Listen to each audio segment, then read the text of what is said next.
United States Penitentiary, Alcatraz Island. You are entitled to food, clothing, shelter, and medical attention. Anything else that you get is a privilege. Rule number 5. Alcatraz Inmate Regulations.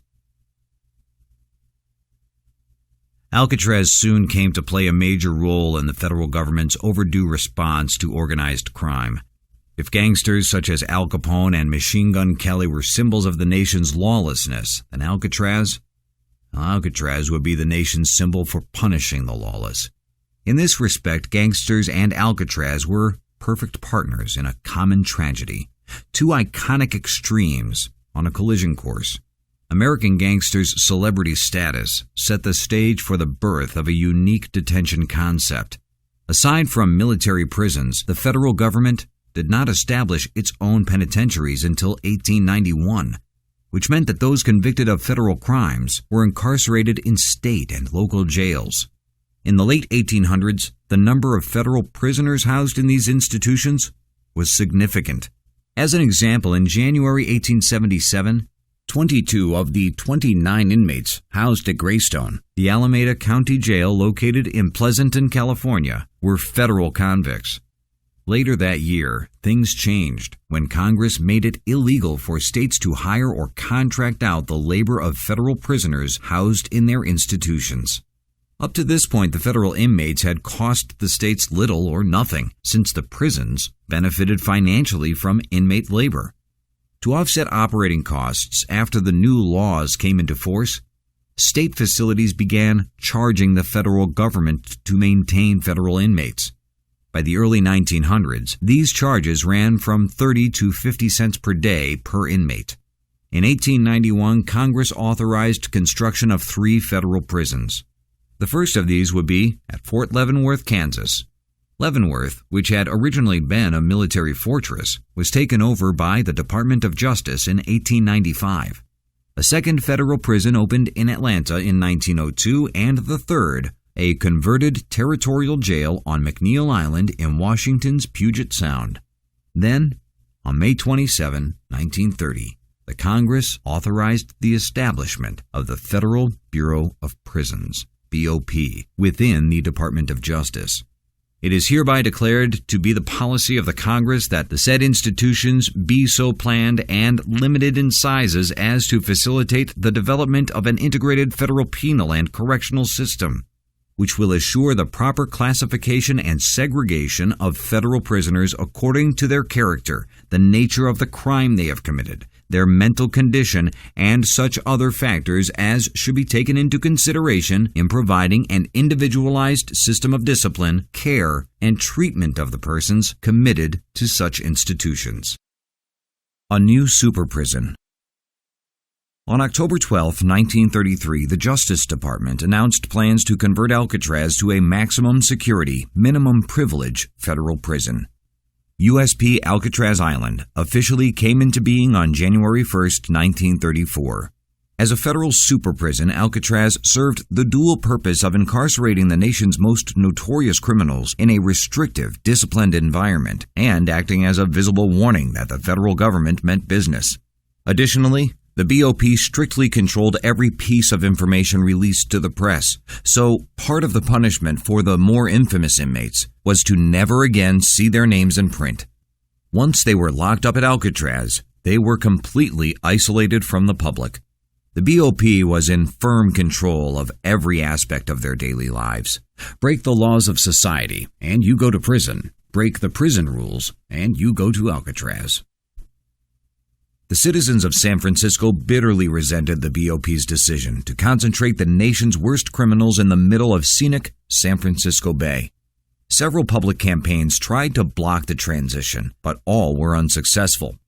The Department of Justice called upon patriotic Americans to support the nation's war against crime through the establishment of Alcatraz, and assured the residents that the prison would be designed as an escape-proof fortress, which it said would completely eliminate any threat that might be posed to escaped prisoners.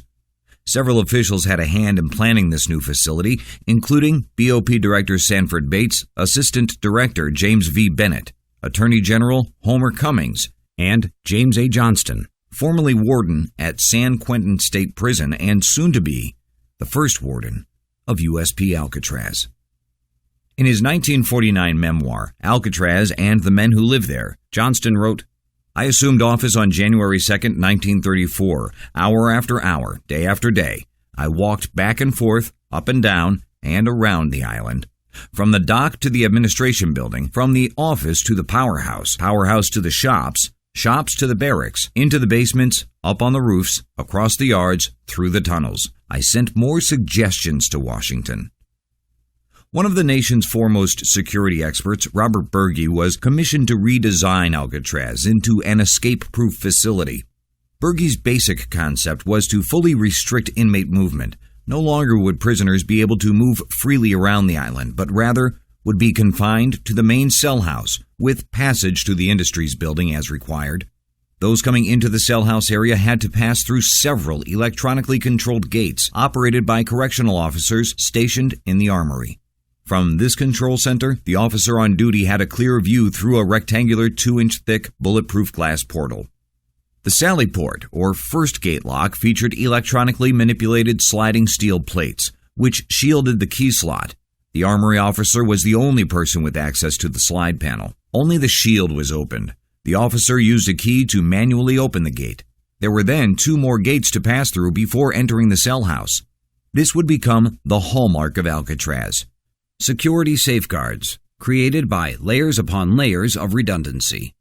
Under the terms of the transfer agreement, Alcatraz would continue to provide laundry services to the U.S. Army, as well as several other support services. The Army transferred title to nearly all of the industry equipment and entered into a long-term agreement to provide fresh water delivery, which they did for the next 30 years. When the Army finally vacated the island on June 19, 1934, they left behind 32 men who were serving time for breaking military law. These men became the first of USP Alcatraz's inmate population. In April 1934, the work began to make the island and the prison building more secure.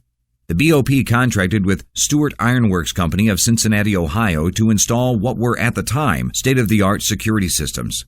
Correctional officers would be able to open or close each cell or group of cells in full view of the gun gallery officer through the use of pull levers installed at the end of each cell block. Cells in B and C block had their flat, soft steel-barred doors replaced with modern, case-hardened steel bars. Electricity was routed into each cell, and utility tunnels were cemented closed to prevent the inmates from entering or hiding in them. Tool-proof bars shielded all areas, such as windows that could be accessed by inmates. And at each end of the main cell block, elevated and barred gun galleries gave correctional officers a clear view of inmate activities and allowed them to protect the unarmed officers on duty on the cell house floor. Special tear gas canisters installed in the ceiling of the dining hall could be remotely activated from both the gun gallery and outside observation points. Electromagnetic metal detectors were positioned outside the dining hall and on prison industry access paths. The prisoners referred to these devices as snitch boxes or mechanical stool pigeons. Guard towers were strategically positioned around the island's perimeter. During the military era, the cell blocks were numbered 1 through 6, with each side considered a separate entity. As part of the BOP plan, the cell blocks were given letters A, B, C, and D.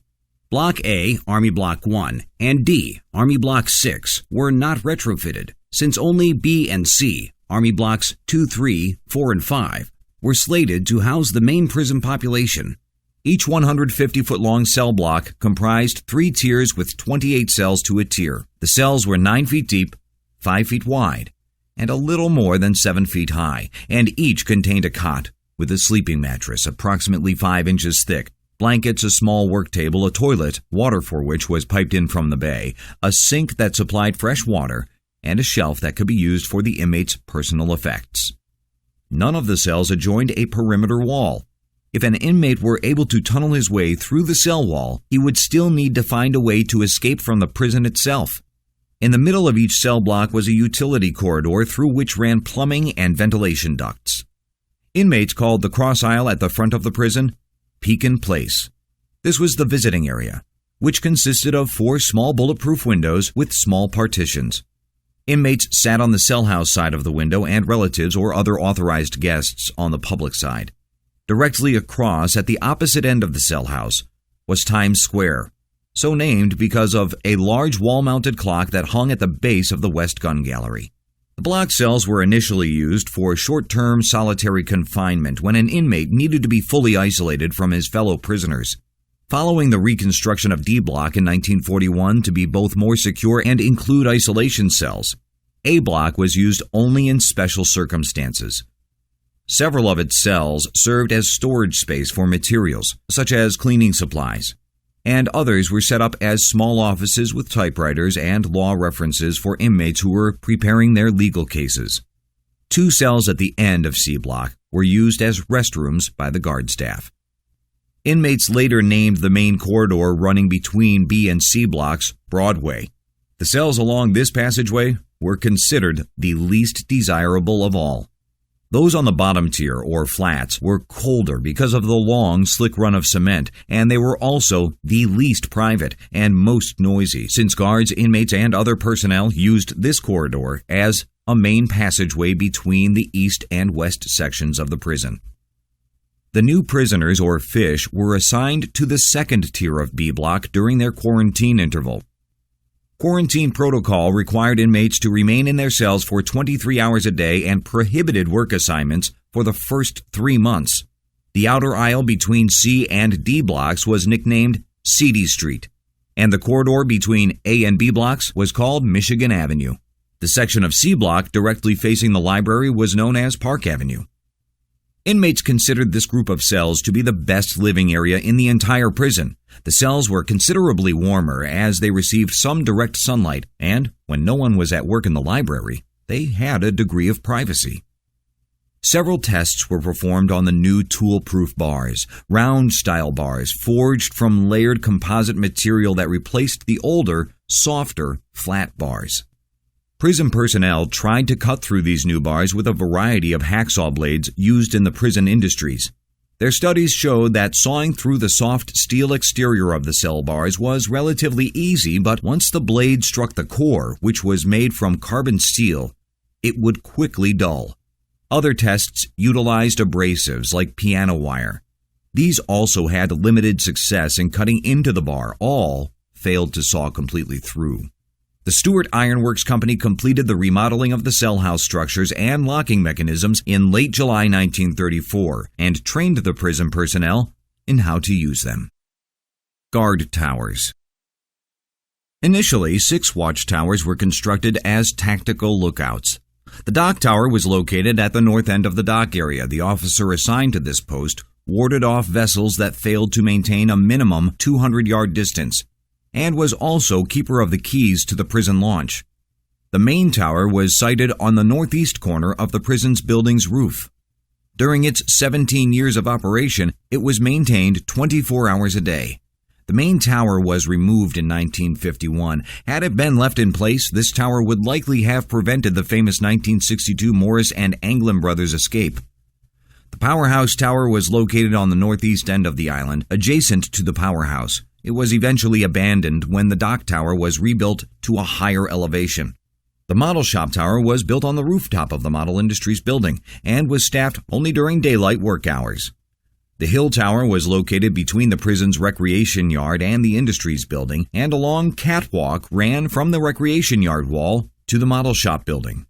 This tower was positioned to allow the officer on duty to provide assistance to officers posted at these locations. The road tower was accessed by a catwalk leading from the prison yard catwalk and was isolated by a barbed wire cyclone gate in the middle of the walkway. Most of the tower posts had their own toilets and running water. Nevertheless, officers considered these posts to be the worst assignments of any on the island. Former captain of the guard, Philip Burgeon, who was assigned to Alcatraz from 1939 until 1955, once commented, "There was nothing worse than being assigned to a tower or on the yard wall. I had that duty on a number of occasions, and it was hell. Your lips and skin were always chapped from exposure, and the cold metal of your gun would numb your hands." Tower assignments were typically cold and extremely boring. Radios, considered a dangerous diversion, were strictly prohibited.